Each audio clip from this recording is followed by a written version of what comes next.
Oh, hello my friends, hope you are well.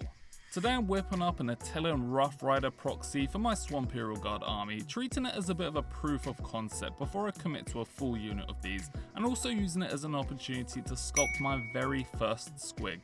Let's get into it. Swamp miniatures. I've been playing around with the idea of adding some Rough Riders into my army for a while now, going back and forth on them a bit because although they do look pretty interesting, they can be quite fragile in gameplay. But since the main premise of this army is rule of cool over actual gameplay effectiveness, it felt rude to not at least try out a test build for these guys. And the army so far has focused on Gretch and Snotlings and other little green men, so I wanted to give my rider a mount that would match this theme, with a big old squig feeling like the intuitive choice. I felt this would also give me a cool opportunity to try sculpting my own squig, as I've been on a bit of a miniature sculpting kick recently and thought these would be fairly simple to make, as they're basically just angry red blobs with legs. After the first coat of my greeny pup mixture, the basic squig shape was underway, but it was looking a lot more like something you'd expect to fly out of your nose than an actual orcish creature, so he would definitely be needing a few more layers of details. I started these layers off by adding a bit of extra size around the mouth first, since this is the prominent feature of any self-respecting squig, and smoothed over some lip fillers that would make even the Kardashians jealous. Next, I put in some work on the legs to build them into a more recognizable shape and just generally give them a bit of extra heft and definition, or definition if you will, then added on this roughly triangular shaped blob to the head, again smoothing it over and adding a few holes for the eyes and nostrils. After that, my attention was back to the mouth, where I added a small sausage of greeny put to act as his gum line, and I poked in a bunch of these wire offcuts which would act as little pegs to attach my teeth onto later. I added some extra lumps of greeny put around the sides and bottom of his mouth to start building up some meaty jowls there, and for a final touch in my second sculpting layer, I used another little sausage wrapped around the wire to form some quite basic feet shapes, poking in some holes I'd use to attach the claws. After each layer is fully cured, I give it a sanding down to remove any rough spots and help shape it, leaving me with this, which you can see is a lot smoother than the previous clip. And now that I'm watching these clips back, it does look like this was a relatively smooth process, but that was pretty far from the truth at this point. Like I said earlier, I thought the squig would be really easy to sculpt, just being an angry red blob, so I didn't really prepare a plan or spend much time thinking about how I'd sculpt certain areas. And this set me back a lot. I wasted a lot of time just kind of going back and forth aimlessly, trying to make certain areas look good, which just ended up being a bit of a pain in the ass, to be honest. I actually found this harder to sculpt than the retro Space Marine Librarian I attempted a while ago, because although that was an arguably more complex design, the shapes were really well defined and I formed a decent plan of how to layer them all up. Well, for this guy, I basically was just freewheeling it, and that caused me a lot of issues. Towards the end though, I'd realised the error of my ways and was able to put in a kind of mini plan to bring things back around, which actually helped me to get a lot more of a higher quality finish than I was on track for beforehand. So yeah, this sculpting job was definitely a good learning experience for me overall, you know, even when you think something will be easy. First of all, it probably won't be as easy as you think it is, but secondly, it's always worth putting in a plan of attack or at least some loose structure for your workflow. Having some direction will help you to be more purposeful and efficient with your work and take away a lot of the stress that comes from uncertainty. So in the end, our little green bogey squig boy wasn't perfect, but I was pretty satisfied with him, and there was definitely some good lessons learned. If you fail to prepare, then prepare to fail, or something like that. I can't really remember, but anyway, luckily for me, adding the riders to the squig was a lot less of a tumultuous process than the squig sculpting. Squigulpting, so on to that. I wanted to have one of my big boy green Gretchen as the main rider for the squig, so I just cobbled together some pieces of Acadian shock trooper, using a blob of green stuff to allow him to fit over the whip for the tail and hunch forward into a riding pose. I wanted one arm holding some reins, which was an easy addition, and I wanted one arm holding a lance, which took a little bit more effort. This arm holding a flag had the perfect pose for it, so I chopped off the flag itself, then drilled out a hole in the hand, allowing me to insert this rod to extend his pole. This Katachan machete felt like a great lance end, so I chopped that off too, drilled it out and poked his pole into the hole. Then finished it off by adding this random piece of a Runt Hud staff to greeble out the other end before gluing this arm into place too. The Gretchen set has this one perfect head for an Attilan Rough Rider proxy, so after snipping that off and gluing it into place with an extra bit of green stuff to fill the neck hole, our boy was complete and looking pretty good if I say so myself. I didn't want him to ride alone though, and I had this snotling on a kind of moon bouncer thing that had a cool little helmet and pose, so I chopped him off his moon bounce and stuck him into place on the head of the squig. And if that is not the most perfect unintended fit for a miniature, then I am not a sweaty little swamp rat. He fits so well here without any adjustments needed to the miniature, and that just made me feel all warm and tingly, so yeah, that was good. It was now time to add the Gretch in, but I didn't want those tail spikes going straight up his ass crack, so I fashioned a little makeshift saddle using a first layer as a kind of blanket thing and a second larger blob for him to sit on. I then attached this random ammo can lid thing because it had an Aquila on it, but also mainly because I wanted to hide the shabby butt sculpting I'd done earlier with the green stuff. I also added some reins using a piece of wire. I did want to have some more strappy looking bits like actual reins are, but I didn't have much luck with fashioning them out of green stuff, so if anyone has any ideas for this, leave a comment down below, as I wasn't completely happy with how these wire ones came out. But anyway, I added a bit more green stuff to the reins around the mouth to look like a harness thing, chucked on these ring things made from wire, and then added some little spikes I'd cut off that runt hood staff greeble from a moment ago. This was to help make him look a bit more fierce, and again to cover up the shabby sculpting work I'd done. You'd probably see a theme emerging here.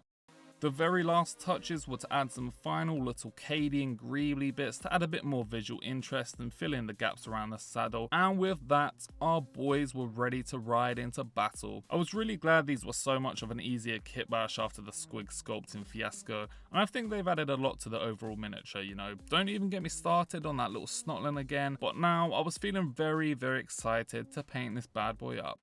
And oh baby, this thing was an absolute joy to paint. I started by dry brushing on a few layers of greys and whites to get a kind of zenithal slap chop undercoat thing going, and then got to work with the base coats, giving the squig a nice signature red colour and giving our Swamperial troops their standard paint job with the Corandrous green flesh and the rattling grime fatigues. I decided to experiment a little bit with the leather colour for this guy, using some snakebite leather contrast paint instead of the Cygor brown I normally use, as the Cygor brown can sometimes be a bit much with the dark purple colour I use on the armour, but I still ended up using this for the reins and saddle and a couple of other bits too, so it didn't get completely excluded from this paint job.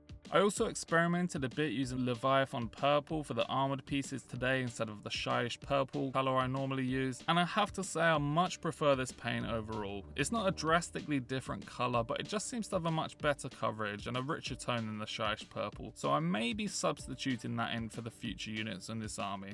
Once all the base colours were on, I made a start on highlighting the squig flesh, and this was by far my favourite part of the paint job. Red is always one of the colours I enjoy painting most, and I had a really fun time layering up some different blends of Wazdaka red, Evil Sun scarlet and Wild Rider red, giving the skin a final stippling with some of these colours to give it a bit more of a rough and textured appearance, which I thought was fitting of a squig and seemed to work quite well overall. And yeah, the more I painted of the squig, the more and more I started to like the sculpt I'd made. Sometimes it's kind of hard to visualize what the mini will look like when it's just a naked little blob of green stuff and milliput, but a lot of the imperfections and things I didn't like about the sculpting fiasco all just seemed to melt away with each little touch of paint that was added. For a lot of people, this sculpt is probably nothing special, but considering how much of a headache it was giving me off camera, I felt so proud of how this guy came out in the end. And you know, he's not as good as an actual molded or printed squig, but for something I made by hand, I do think he's really cool. But that's enough of that sappy nonsense, back to the miniatures, and you'll see now that I'm basically covering up all the leather colour with some different colours instead, because I just wasn't feeling the lightened down colour from the snakebite leather. It was worth experimenting with, because now I know that I don't really like it for this project, but I was able to rescue it with some carefully placed washes to darken everything down, so it wasn't a complete loss. The fatigues and little tufts of fluff around the helmet got some highlights using some Carrack stone and a little bit of Ushabti bone. I can't remember if this is what I used in the original paint recipe for this army, but it seems to be working well and it's probably what I'll use moving forward. Then I finished the purple sections off with a really rough purple volumetric highlight first and a very slightly less rough purple edge highlight, just doing the kind of usual stuff I do for these units, you know.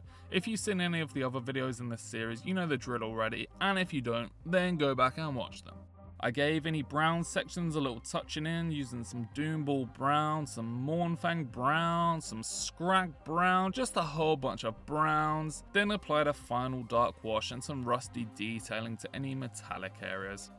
I'd save the flesh until the end because that's the part I enjoy painting most on these little green guys, so always save the flesh till last. And I do worry about boring you guys sometimes when I show these same painting of the same little green guys time and time again through this army build, but I just thought that this time it was kind of quite visually appealing as it was contrasting quite nicely with the purple armor and the red squig, so yeah, suck it. I finished the last tiny details like the teeth and tongue and eyes and whatever else, and the very final thing I painted was the little mushroom our Snotling's holding, giving it a kind of Amanita Muscaria paint job because I love mushrooms, baby. And with that, the most fun paint job of the army build so far was completed, and all that was left now was the basing. And I'm not going to bother showing much of the basing really, I'm doing the exact same thing I do for all these Swamperial guard units, going for a swampy, muddy base with the swamp goo to add some extra gunkiness and some of the plant life you might expect to see in a dark, dank pit. Check out some of the earlier builds if you want to see this in more detail, but you probably get the gist by now, so it's time to see how it all turned out.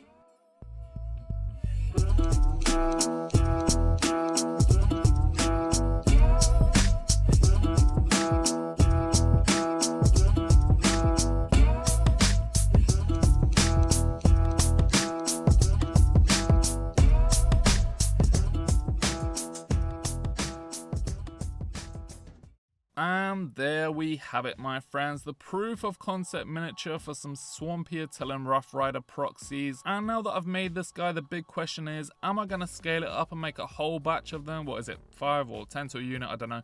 But yeah, I think I just might actually. I'm really happy with how this guy's come out visually, and I think a bunch of these guys would fit in really well with the rest of my army so far. Part of the reason I decided to sculpt the squig outside of just seeing if I could was because I'm a frugal hobbyist and wanted to see if it would be realistic to sculpt a bunch of them and save some money if I did decide to include these in my army. And after the whole debacle I had sculpting this, I can safely say I'll be buying the squigs instead. I can see the sculpting process being much easier the next time I make one, having the lessons learned from this time, but I think the time it would take me to sculpt a whole bunch of them to a high standard probably just isn't worth the time investment compared to just buying them. In life, you either spend your time or your money, and you got to work out which one is more valuable to you. In this case, where I just wanted to try out one squig, the time investment wasn't much, and it was fun to work on my sculpting skills. But if I want any real number of these, the time it will take to sculpt them is much more valuable than the 20 or so pounds I could use to buy a bunch of them, so yeah, fuck them. If you enjoyed this video, then please subscribe or leave a like or a comment. Let me know what you'd like to see in the army next. I do keep saying it'll be a tank and then I get distracted by these smaller builds I want to try out, but there might be one soon, so who knows, stay tuned. Let me know if you prefer badgers or otters, and as always, I have been your friendly neighborhood swamp rat, and I will see you very soon in another video. See ya.